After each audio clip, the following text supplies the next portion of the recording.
Dr. Brad Hannon here with another one of my MET Foundations of Health videos, where I am teaching you how to move right, eat right, and think right.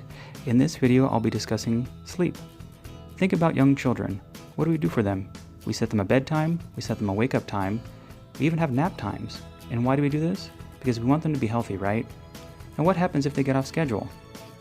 They can be little monsters, can't they? Now, think about adults. Most adults don't have these same schedules. And as a result, they can be grouchy, they can be not as healthy as they'd like to be. So we need to have sleep be intentional. We will be our healthiest when we sleep every day at the same time. So set yourself a bedtime and a wake-up time. It is important to try to get one deep sleep cycle prior to midnight.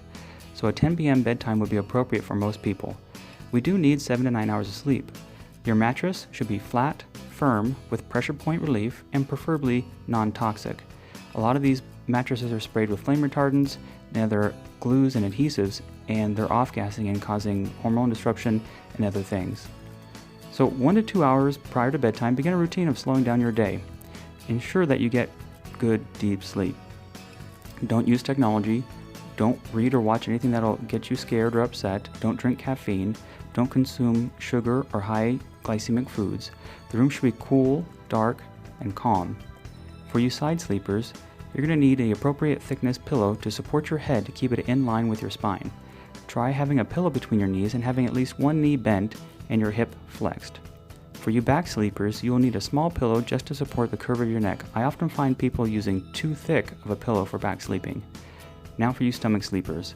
It can be one of the most aggravating positions for your neck and your low back. Things to try is to take your pillow and hug it.